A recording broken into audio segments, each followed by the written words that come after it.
Hello beautiful people of Nigeria, how are you doing today? My name is Agutasha Lamomi and this is Divine TV. Of course, this is Entrepreneurs Hub, where I give you the insights about entrepreneurs, how they started their businesses and how it all went down and how they've been growing it over and over from stage to stage. So today I have an amazing guest in the house and I will be introducing him to you guys. Don't go anywhere, we'll be right back. Welcome back, guys. If you're just tuning in, this is Entrepreneurs Hub. Yes, like I said earlier, we have an amazing guest in the house in person of Wuni Daniels. How are you doing, sir? Hi, good afternoon, Omomi. Okay, so how did you come about your business? How did you come about those businesses, you know? How did you come about the idea? How did you conceive that? So I think ASU was my inspiration back then in 2013 in school, yeah. So there was this long ASU strike for like 4 months. So back then I decided not to go back to the house and just remain in school, yeah. So I had a thing for fashion because my mom was a tailor back then. So she makes clothes from the house. So I was like, okay, I think this is the time for me to start something. So I met a guy in my hostel then. So I just told him that, I know, just make me a logo. He just made something out of nothing. I don't know how to sew. I don't know how to do anything. So what I do was that I started downloading a lot of pictures.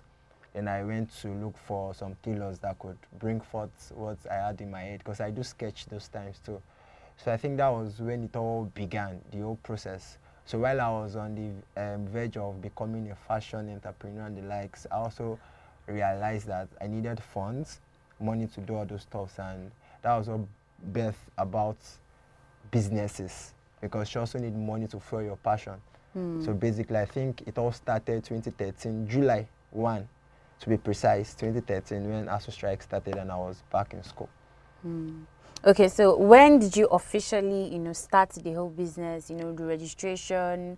When did you become a corporate enterprise and all of that? Well, back then in 2013 I did a lot, from fashion, I did painting, I did transport business in school. I was in 200 level if I was correct then. So I was trying to make ends meet and the like. So at the point when I was in the transport, it was moving and the money was instant because transport was a day thing. Yeah. It comes with a season. Yeah. So during the post-UTME back then, student comes to school, write exam. Before post-UTME is the way it is now. Back then, everybody comes to the school is jam-packed.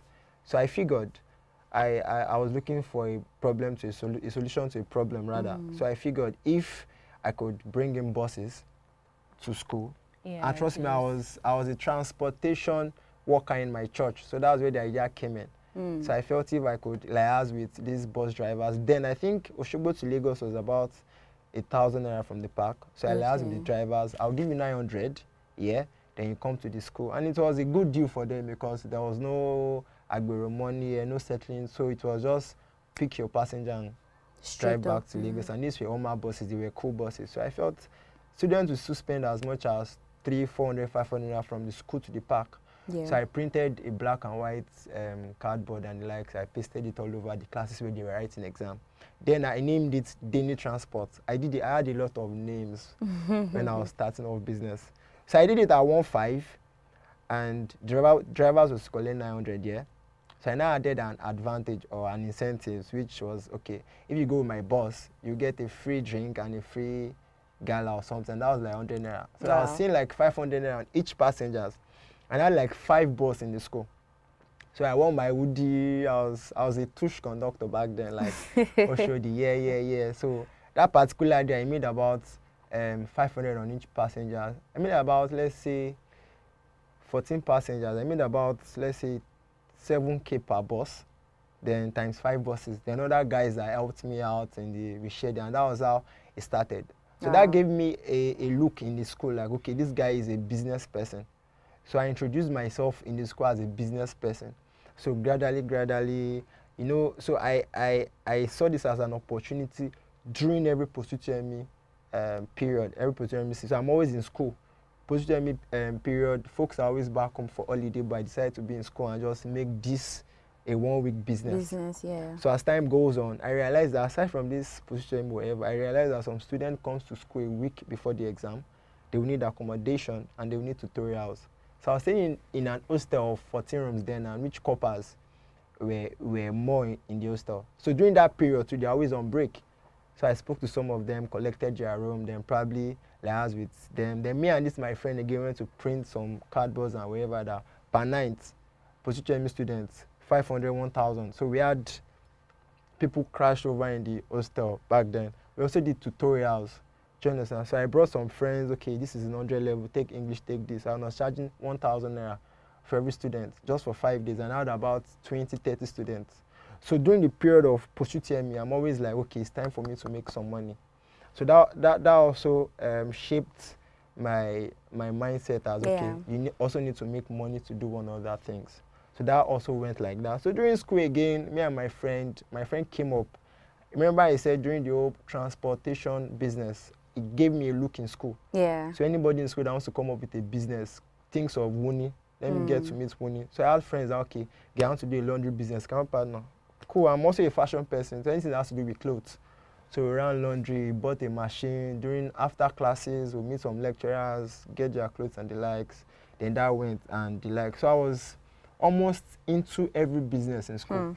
I'm trying to calculate how many hundreds and thousands of naira. Trust me, then in school, I took joy. When I made that money, I took joy in blowing it. Like I took joy in blowing the money because I felt young and getting this now. I feel I'm making some money for myself legally. Do you understand? So now back to the question, how the whole business I got registered and the likes. I think I got it registered after NYC. I felt okay. I needed clarity what I want to do in life. I needed to, I'm out of school now. When I was in school, I think I had an audience. The students was like my audience. Wherever I go to, students are always there. Either people graduating there. So I had a ready audience. So I felt okay, after NYC, what do I want to do? The old fashion thingy, I didn't know how to sew at first. So I took about 6 months during NYC to learn how to sew. But I figured that with the kind of money I've made one weekend due to position, I don't think, personally, I don't think I can make that much if I was to sit on the machine and make money by myself. So I said, okay, this is what I'll do. I know about tailoring. I know how to sew to an extent. So when I get some job, I'll go out, then try and bring in customers or try and tell people this is what I do. And when they give me jobs, I'll go and meet some tailors. I know that, okay, this guy I can liaise with him. Probably I'll do the cutting, he's going to do the sewing. So far I have in bulk, then less division of labor and everybody's happy. Do you understand? So in a nutshell, I was also planning how to create a company at that time because I was hoping if it gets bigger to an extent, I'll probably employ them. But one thing led to another and it is what it is. Do you understand? So I registered 2018, 2019.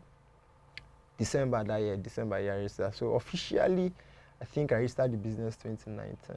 Okay. At that point of registration, like I said, after NYC, I was trying to get clarity. So I had some friends too that introduced me to several businesses. I did Forex at that time, lost a lot of money. I did a lot, I was losing a lot of money. But there's this particular friend, his name is Damola, So while he was in NYC, he met some guys that were into the digital marketing and the like. So they introduced him to the digital marketing angle and he introduced it to me back then in school. So that was how I also got into the digital marketing space. Okay, so it's now a fashion brand and a digital marketing brand. Then more and then sometime the transportation brand. Oh, that's fantastic. That's wonderful. All right, guys, we'll go on a short break. Don't go anywhere. We'll be right back. Thank you. Enjoy inspirational, informative, and soul-lifting Christian programs such as Christian Parenting and Homefront, Light After Darkness, Fulfilling the Mandate, Kids and Bible, Movies Review, Shepherd's Spouse, Kingdom Stars, Teens Perspectives, My Next Gospel Event, and lots more on Divine Television. Download Divine TV mobile app on Google Play Store or watch on our YouTube channel. You can also visit www.tvdivine.net. Divine TV, enriching souls through the gospel of Christ. Welcome back, guys. If you're just tuning in, this is Entrepreneurs Hub, and we have an amazing guest here in the house. Okay, so how have your has your priorities, how have they changed over time? Has it changed for you in the business and everything? Well, one thing that I know that is constant over time is the fact that I have the ability to sell, regardless of clothes, transport, dry cleaning. I think it was that ability that differentiates me, and I was like, okay, this is who I want to ride on. So when I got into the digital marketing space, okay, I realized that, okay, I want to sell stuff. Okay, how do I get to reach a whole lot of people without meeting them in person? Do you understand? So that also gave me clarity in the direction of, okay, let's do sales and let's do advert. So now in the digital marketing space, I had to pick a niche. I had to pick a space I want to be in fully, because digital marketing is very wild. So I was like, okay, let me be in the paid ads. Let me be in the space of putting stuffs out there in the face of people to buy and sell. Okay. Do you understand? So I focused, and I'm focusing on selling, and that has helped a lot. Okay, so knowing what you know now, is there anything you'd love to change about your business, that you didn't do previously? Yeah. Well, I feel the whole process is actually what makes me now. If I was to change anything then, what I would have tried and do is the fact that I would have tried and learn or get more information about whatever I was doing then before I had gone into it. Because trust me, I made so many errors. I remember my first client when it comes to the fashion. So a friend, she introduced me to her fiancé then. The guy wanted to make like 4 suits, blazers, and he called me like, can I make it? I said I'm the best at it. I don't even know how to do thread or anything. I looked at him, I said I'm the best at it. He invited me over. So before he invited me over, I googled, I went to meet a tailor, please teach me how to measure, wrote everything. So while I was measuring, I was like, God, please, I beg, don't allow me to mess this up. So when he gave me the job, and I gave it to the tailor guy that was helping me, I was supposed to deliver the job probably 7-8 days later, but the guy couldn't finish up because he had other jobs. So he just gave me so the client was like angry, and so when I brought the 2 blazers, I was like, wow, this is nice. I think I love this. Take your time. Like, yes, I told you I'm the best at this. Don't worry. Do you understand? So I was confident, and I was with that tailor 24/7. I was begging him, please, you are making error. Do this, do that, do that. So I feel if I should go back in time, I would spend more time getting information and getting more skilled at what I was doing then as it is now. Okay, so far so good in the course of this business. What challenges have you, faced, encountered, and how have you sorted them out? Okay, in the digital marketing space, now let me focus on the digital marketing space because that's where I'm fully in now. The pandemic was 2020. Okay, 2019, I think one of the things that I know that I didn't get right and I wasted a lot of money back then was I run adverts. Okay. And at that point, I didn't realize on time that in the digital marketing space, things revolve almost every 30 days. Do you understand? So if you're running adverts, what Mark Zuckerberg allows you to do on Facebook last month will be totally different from this month. So I kept on spending money on some particular kind of method that I'll be using over time, which at that point in time, it was still already. Those methods didn't work at that point. So I was just wasting money. So I could spend as much as, let's say I could spend as much as $40 to get 2 clients. So during the whole course of the pandemic, I was going through some online courses. I saw some course. This particular course I bought, and I implemented it. And when I implemented it, now I said I was spending about $40 to get about a client. But at $10, I was getting like 5-10 clients. Wow. Do you understand? So I felt the year before I spent a lot trying to acquire clients, and I was getting little. So what I spent 2020 to get clients was not even half of what I spent in 2019, and I made probably ×7 of what I did in 2019. Do you understand? So far, I feel getting information per time. The digital marketing space evolves. So whatever information you feel you have as at 30 days ago, might no longer be valid in the next 30 days. Okay, so do you have like a fixed like place where the business is established, or it's an online business? That's the advantage of being a digital marketing person. You work from home. I can take my bags and travel to Warri or travel to Abuja, and I still work from Abuja. And I work remotely for other companies, other startups. Now, I spoke about working for myself, doing stuff. Now, one of the advantage that this has created is the fact that there are organizations that needs your service, do you understand? And you can work with them without even being... The startups I'm working with for close to a year now, I've not even seen anybody. We don't have an office. I've not seen anybody, and we work overtime. Do you understand? And they get paid, everybody's fine. Yeah. So basically, I think it's a whole wonderful advantage as a digital marketer, because you're always indoors. You're not, the whole legal stress cuts you and the like. So basically. Okay, so a key quality of an entrepreneur is innovation, you know, how to, so have you been able to put this into the business for yourself? Research. One thing about business, whatever business is research. Today I was sharing with my digital marketing friend, and I was telling him there's this particular product we are pushing for a client. So he was complaining that I was not made sales in like a month or two. Then I introduced him to what I did. Now, while I was going through the social media, because a digital marketer, I need to keep researching. So I spend almost 24 hours of the day researching, and the work I put is probably 2-3 hours. So I stumbled on somebody's post on Twitter, and the guy explained how he made sales of over $1 million on pushing a product, an ulcer product. And when I saw the picture he used, he just picked up a marker and wrote, can ulcer be cured, full stop, and he snapped it, and that was his ad image. So I was like, this makes sense. This is a different, so I inculcated it into my product, or into the product we're pushing. And boom, in a week, I got up to like, close to like 50 orders. And I was like, wow, are you serious? So I told him that, okay, we've been trying, now this particular ad image that we'll probably be using is from an idea that we got probably 2020. So I just thought, let me do something different. Because the human psychology works differently. Do you understand? So innovation, trying as much as possible to research. In any space, I can speak boldly in digital marketing space. Research is about 80% of the job. Yeah. Do you understand? Because you have to do with the human mind. You are not selling physically. Now, I might be out of here, and in the next 2 hours, you're on your phone, and I'm trying to sell for you. Do you understand? You have a perspective, you have a mindset at which you review stuff or you think through. And I need to make sure that I meet that particular perspective. So imagine if I'm doing that for over 100,000 people at the same time. So I need to research almost around the clock to know what works at some point in time, basically. Okay, so how did you raise capital for the business initially?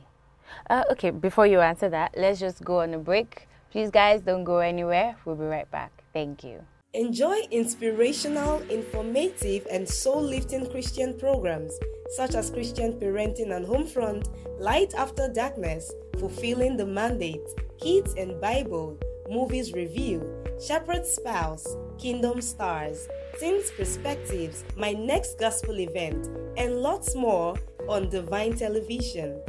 Download Divine TV mobile app on Google Play Store or watch on our YouTube channel. You can also visit www.tvdivine.net. Divine TV, enriching souls through the gospel of Christ. Welcome back, guys. If you're just tuning in, this is Entrepreneurs Hub. Yes, so we're talking about capital, raising capital for the business. How do you raise it? Wow. Well, this is always a question I'm always interested in answering. And the funny thing is that when I started this digital marketing phase, I didn't have a laptop. It was how bad I wanted something new. Do you understand? As at that time when I started, I went to at least 3 interviews. I studied mathematics in school, by the way. Oh, wow. So I was good in maths. Do you understand? So almost all the interviews, I was killing it, like maths. So probably until the final something would just happen, and so I was frustrated, like I said. So I went to Oshobo, like I said, and I met my friend. When he introduced that business to me, I didn't have a laptop and I didn't have money. So what I do is that I met friends in school. Then, because I finished from Washington State University, I felt I still had some folks I could still meet. So I met them in school. I like, guy, can you borrow me your system for like 2 days? And they like, so this will borrow me for 2 days.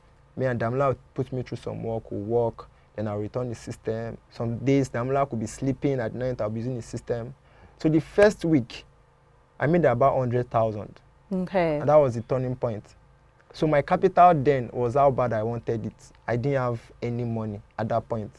So when I wanted to run ads, I would just be like, boss, my brother, how far? Can I get 5K from here, 2K from here, 4K from here? I was putting it in those adverts. So let's just say it was from grants, from family. Basically, it was just little here, really. I can't say there was something, because I didn't have a laptop.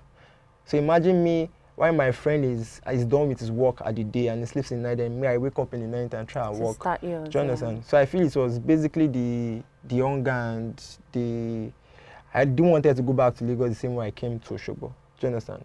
So in the first weekend I made my first 100K, I came back to Lagos, I bought the laptop and I spent the remaining money. I'm this kind of person that I feel we only live life once, yeah? So I'm the last born, and it's not always easy to get, probably from I feel, anytime I make money, I feel it's something huge for me. I feel it's like a trophy. So after I spent the money, I'm like, okay, even though I die tomorrow, I know that I've done something for myself. Do you understand? You only live once. If I perish, I perish. So when I go back to Oshobo, then we started again. Then gradually, all those jobs that I was putting in, the pay was like about 60, 70, and I began to make 100K, 200K in a month. Sometimes if I want to work very hard, I'll make double those figures. So I realized that it is how hard I put in the work that will determine my results. And that was a life-changing moment for me. So in terms of capital, I just felt my capital was just how bad I wanted it, regardless of if I had money or not.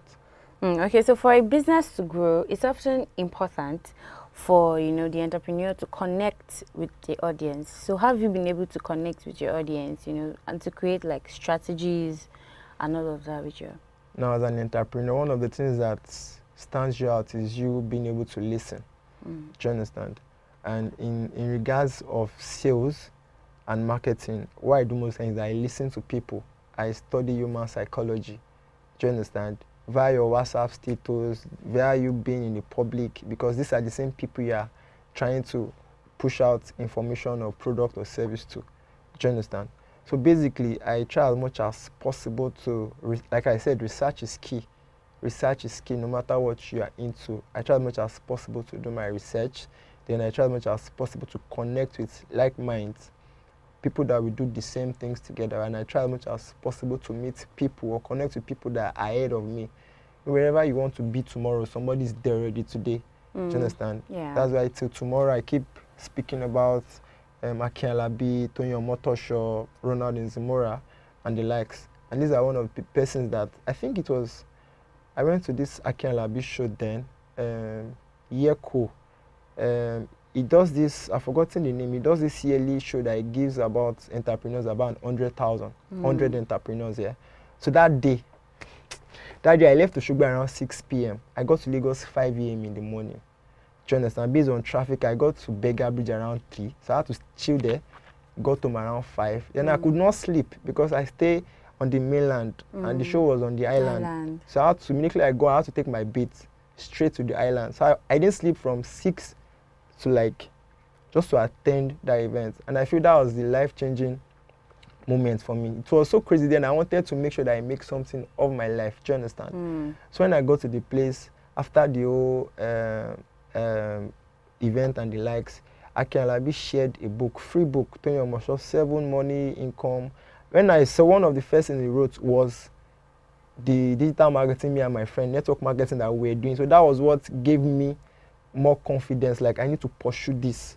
Do you understand? So that was what fueled. So over time, I've made sure that I also, people that are ahead of me, where I want to be tomorrow, I make sure that I also try as much as possible to network and get stuff from them, information from, because I feel they've done it. They've done the mistakes that I should be doing.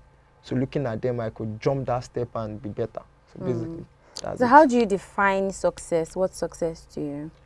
Man, success is not, how will I say, success is not an action word for me. I think success is the journey. Do you understand? You might feel, and I feel for every success there are hundreds of failures.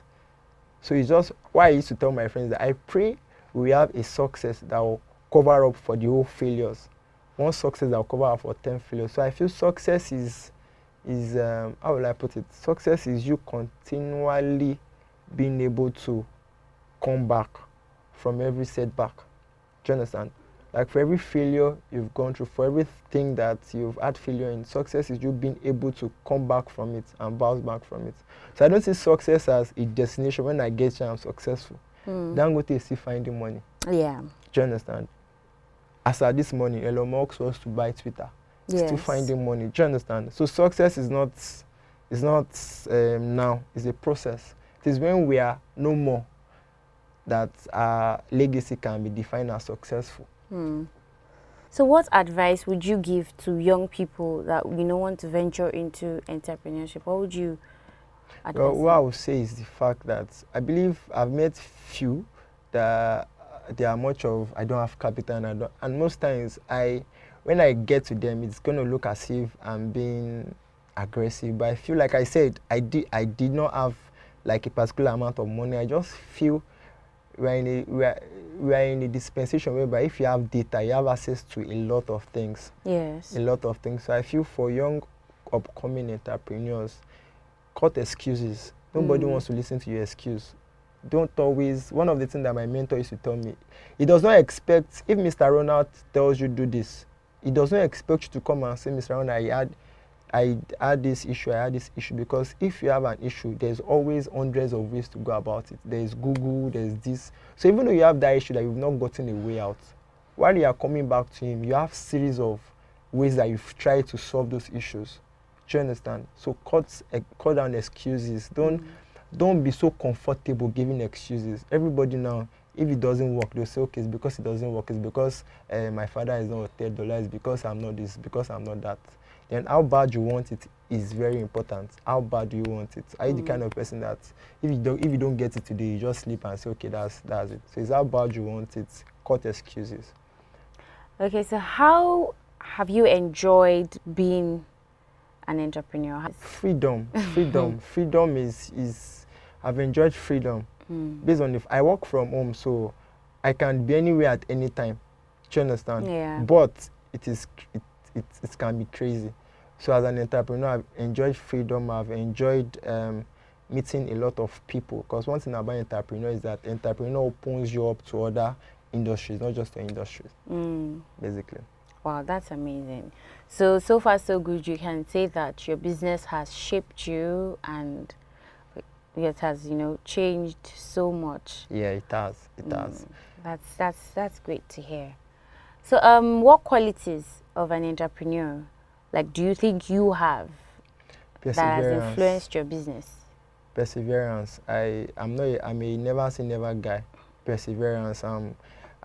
Even when it doesn't look like it, I keep going. That's one of the things and that is one of there's this particular startup that a friend of mine is putting up and he invited me. And when he was introducing the board, one of the things that he told me that I'll never forget is the fact that Wuni is consistent. There are times where things are not going well, but I feel like, no, let's get to it. So I feel that perseverance is what stands me out. I'm a never say never guy. Okay, if we keep talking, we'll probably start sleeping in this studio today.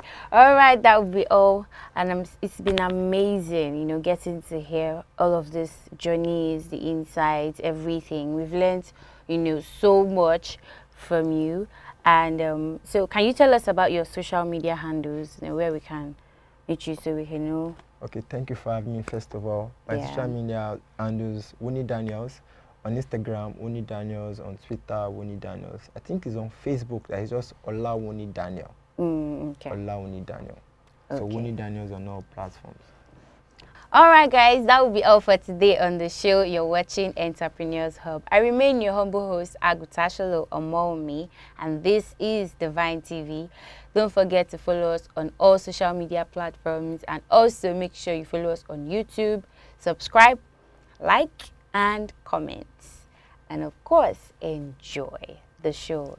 That will be all for today, guys. See you same time, same station. Thank you. Bye.